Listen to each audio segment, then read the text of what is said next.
Okay, so you know how we keep hearing about these giant AI language models? Yeah, those massive ones. Yeah, well, get this. What? A much smaller language model Okay.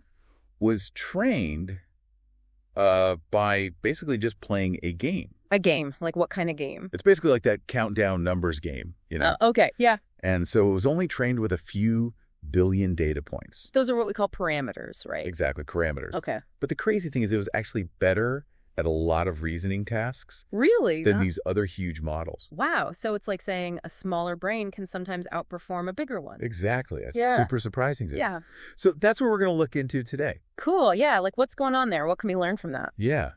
So for this deep dive, we're exploring how they did this. Okay. They trained this AI just with what's called reinforcement learning. Uh-huh. And they used that countdown game. Right. And no humans had to tell it if it was right or wrong. So like no human feedback at all. Absolutely no human feedback. And our goal today is to help you understand how this changes how we think about AI. Yeah. Because traditionally, it was all about huge data sets. Yeah. Massive amounts of data. Yeah, but this shows maybe there's a different way. Right. Maybe more efficient ways to train AI. Exactly. Mm-hmm. And our main source today is the research paper that details this whole experiment. Awesome. Let's dive in. So to understand all this, we need to talk about post-training. Oh, So you've got this initial phase where the model learns from a ton of data. right. That's the pre-training. Yeah, pre-training that builds the foundation. Giving the model a massive library of information. Exactly. But then comes post-training. Okay. And that's where we refine the model's abilities. So it's like taking someone who's read a ton of books and teaching them how to actually apply that knowledge. That's a great analogy. Right, because they might have all this information, but they don't necessarily know how to use it effectively. Yeah, like they know all the words but can't write a good story. Exactly. And post-training is where they learn to write that story. And that's especially important for reasoning, you know? Yeah, like being able to solve problems and think critically. Precisely. And it's not just reasoning either. No.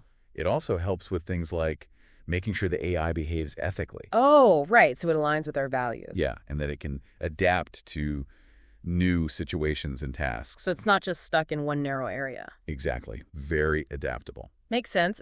And compared to that initial pre-training, post-training is way more efficient. Oh, yeah, much less resource intensive. Which is great because pre-training can be incredibly demanding computationally. Totally. Now, there are a few common techniques for post-training that we've seen before, right? Yeah, definitely. So there's RLHF. Reinforcement learning from human feedback. Right, where humans directly tell the AI what's good and bad. Yeah, and then there's instruction tuning. Uh-huh. That's where you give the model specific instructions to follow. Yeah, and the DPO. Direct preference optimization. Right, which is like a more nuanced way of getting feedback on what's preferred.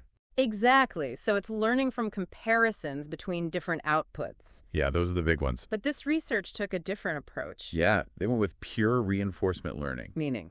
The AI learns just from doing the task itself. So no human feedback at all. None. Wow, just from its own successes and failures. Exactly. And they got this idea from the DeepSeek R1 model. Which also used reinforcement learning to get better at reasoning, right? Yeah, and it had some impressive results. Interesting. So let's see how they applied this to the countdown game. Okay, so imagine you have these numbers like 6, 7, 8, and 9. Okay, I got those. And you have a target number like 24. All right, 24. And your goal is to use those numbers and basic math operations to reach the target. So like addition, subtraction, multiplication, and division. You got it. And you can only use each number once. Oh, okay. That makes it trickier. Yeah. It's a simple game, but it's really good for training reasoning skills. I can see that because you have to think strategically about how to combine the numbers. Exactly. And it's easy to tell if the model got the right answer. Which is important for giving it feedback, right? Absolutely. So in this example, you could do 8 times 6 divided by 9 minus 7. And that would give you 24. Exactly. Cool. See, it makes you think. Right. And the researchers chose this game because it's structured, but still allows for a ton of different approaches. So the model has room to explore and try different strategies? Precisely so. To guide the model, they set up a reward system.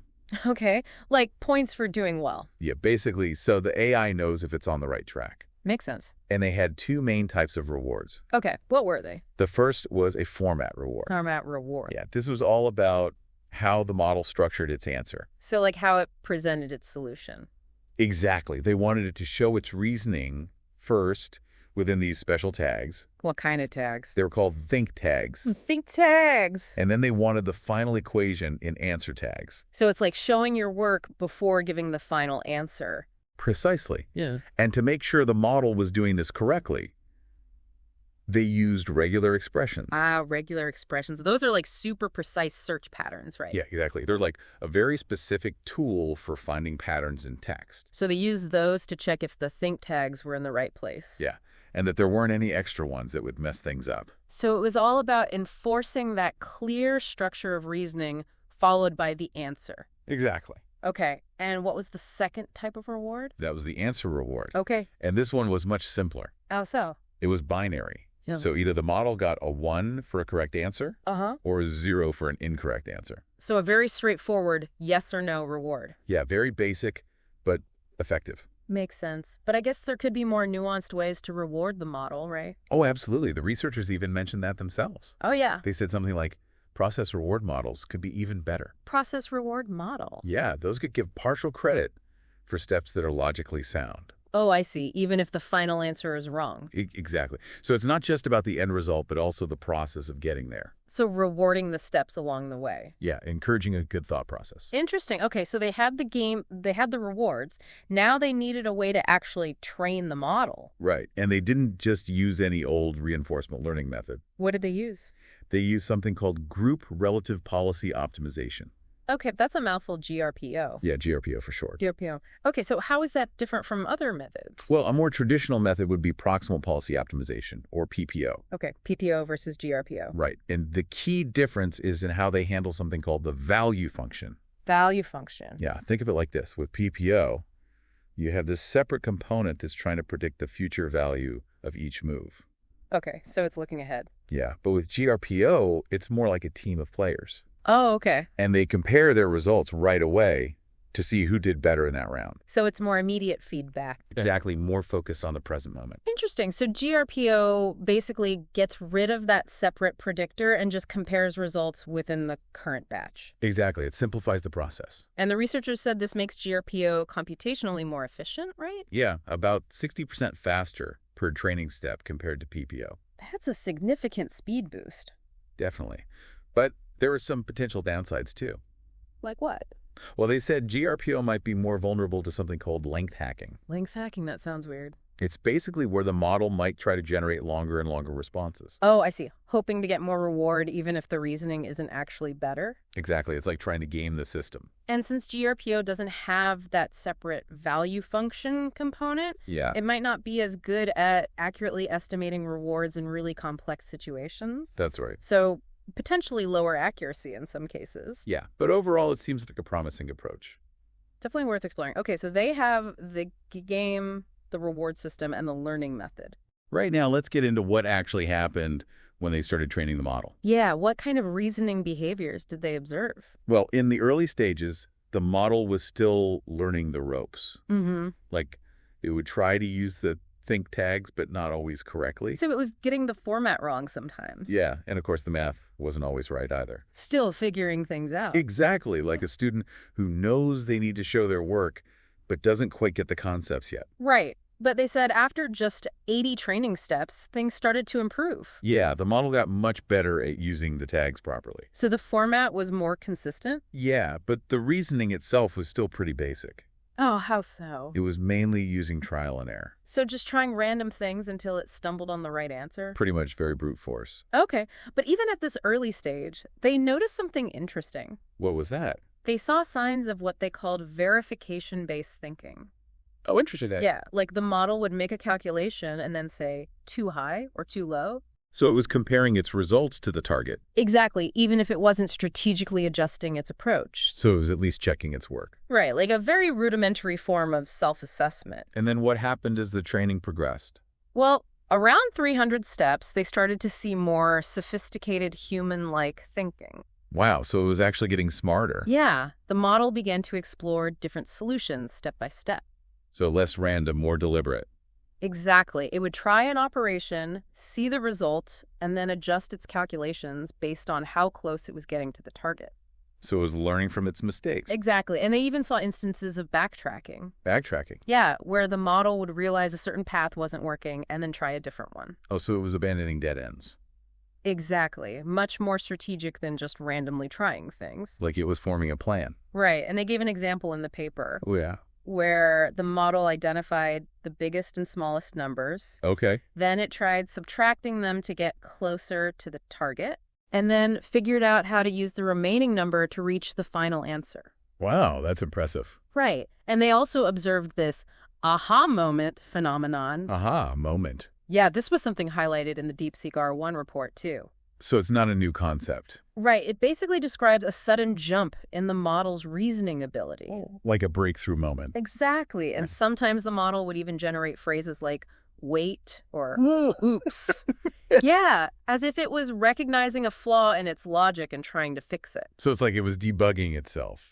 Exactly. And they gave an example where the model was going down one path and then seemed to realize it needed a different number and adjusted its equation. So even though the final answer was still wrong, the process was much more sophisticated. Precisely. It showed a deeper level of thinking. Wow. Okay, so this little model was showing some real reasoning chops. Definitely.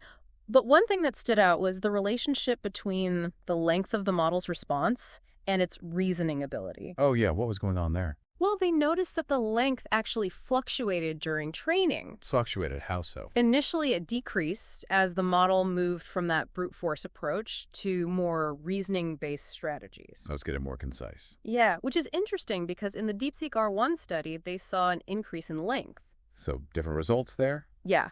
But the researchers here suggest that as the model got better at reasoning, it could sometimes express its solutions more efficiently. That makes sense. Less rambling, more to the point. Right. But they also noted instances where the model gave the right answer without showing all its work. Oh, so like it skipped some steps. Yeah, which raises questions about how much we can trust those answers. Right, because if we can't see the reasoning, it could just be a lucky guess. Exactly. So there's this trade-off between conciseness and transparency. Definitely something to consider. Okay, so we've seen how this model learned to play the countdown game. And how it started to exhibit some pretty impressive reasoning skills within that specific domain. But the big question is, did those skills transfer to other more complex tasks? That's where the benchmarks come in. Exactly. They wanted to see how well this model could generalize its knowledge. So they tested it on a bunch of different benchmarks. Yeah, using the language model evaluation harness. Which is like a standardized testing system for language models. Exactly, and they tested it in a zero-shot setting. Meaning? They didn't give the model any specific examples for the new tasks. Oh, so it was going in blind. Pretty much just the instructions. Okay, and what were some of the benchmarks they used? Well, they used GSM-8K, which is all about grade school math problems. Okay. And then math for more advanced mathematics. Mm-hmm. And BBH, which is a set of really tough reasoning tasks. BBH. Yeah. And then MMLU Pro, which covers a wide range of professional knowledge. Wow. A lot of ground to cover. Yeah. And finally, IFEVL, which tests how well the model can follow instructions. Okay. So a pretty comprehensive evaluation. Absolutely. So let's start with GSM-8K, the grade school math problems. Right. So they found that the trained model, using a special prompt based on the R1 research, showed a big improvement in both extract match and strict match. So it was better at both finding the relevant information and getting the exact answer right. Exactly. And this was even compared to the base model when it was also given a similar prompt. So the training on the countdown game really seemed to make a difference. Yeah, but what's really interesting is that they found the trained model actually did worse with few-shot learning on GSM-8K. Few-shot learning, meaning they gave it a few examples beforehand. Exactly. And it actually performed better without those examples. That's strange. Yeah, it's a weird result. And they said they saw this in the DeepSeek R1 findings, too. So it's not a fluke. Right. But they're not sure why it happens. Definitely something to investigate further. Yeah. But to really see the difference between the base model and the trained model, they gave an example of a word problem about John's running speed. Okay. And how did they do? Well, the base model made some pretty basic mistakes in understanding the problem. Oh, no. But the trained model broke it down step by step and got the right answer. Wow, so a clear demonstration of improved reasoning. Exactly. Okay, what about the math benchmark, the more challenging one? Yeah, so for that, they looked at the Math Verify score. Which checks if the numerical answer is correct, even if the format is off. Right, because the model was still struggling with formatting sometimes. Yeah. But even so, the trained model showed a big improvement in its performance across different areas of math. Like algebra or geometry number theory. Exactly. It really seemed to have a better grasp of the concepts. And they give an example about finding the smallest base for representing the number 47. Yeah, and the trained model showed a much more accurate understanding of how to solve that. So even though the format wasn't always perfect, the reasoning was there. Precisely. Okay, moving on to BBH. That's the one with the really hard reasoning tasks. Right, and here the trained model also showed a good improvement in extract match accuracy. Meaning it was better at giving the right answer in the right format. Exactly, and the biggest gains were in tasks that required deeper reasoning. Like what kind of tasks? Things like understanding dates, resolving ambiguities, logical deductions, and tracking objects. Wow, so really diverse reasoning skills. Yeah, it showed a lot of versatility. Okay, what about MMLU Pro, the professional knowledge benchmark? So on that one, the trained model also showed a big improvement across different domains. Like specific areas of expertise. Yeah, especially in psychology, biology, and mathematics. So it wasn't just better at reasoning, it was also better at using factual knowledge. Exactly. It suggests that the reinforcement learning might have helped it integrate information in a more sophisticated way. So overall, the results were pretty impressive. Yeah, except for that odd few-shot result on GSM-8K. Right. But aside from that, the model trained only on the countdown game generalized really well to these much harder and more varied tasks. It's amazing what you can achieve with a seemingly simple game. It really is. It challenges the idea that we always need tons of human-labeled data for these kinds of results. Definitely. But of course, there were some limitations. Oh, yeah. They mentioned a few issues they encountered. Right, what? Well, even towards the end of training, the model would still sometimes mess up the response format. Oh, right. Like those extra answer blocks? Yeah, and that could throw off the automated evaluation. Because if the format isn't right, it might think a correct answer is wrong. Exactly. And they also said their reward functions weren't perfect. So sometimes they might have penalized the model unfairly. Yeah, and they want to do more research on how the number of samples used in GRPO affects the training. So still room for improvement. Definitely. But even with those limitations, the results are really promising. Absolutely. It shows that pure reinforcement learning can be a powerful tool for boosting reasoning in AI. Yeah, and it might even be a more efficient way to train these systems compared to relying solely on huge data sets labeled by humans. Very exciting stuff. So for those listening, here are the key takeaways. Okay, shoot. First, a language model trained only on a simple number game exceeded expectations on complex reasoning tasks. That's a big one. Second, pure reinforcement learning without any direct human feedback can be a powerful tool for enhancing AI reasoning. Amazing. And third, this approach offers a potentially more efficient way to train intelligent systems compared to relying only on massive human-labeled datasets. So much potential there. And all this raises a fascinating question for the future. What's that? If a model can learn to reason so well just by playing a game and getting simple feedback, what other seemingly simple environments might unlock even greater cognitive abilities in AI? Wow, yeah, like what other games or tasks could we use? Exactly, and it also makes you wonder about how intelligence emerges in general. Both in machines and in ourselves. Exactly, a lot to ponder. Totally mind-blowing stuff. It really is. Well, thanks for joining us for this deep dive. It was a pleasure. And we'll see you next time. See you later.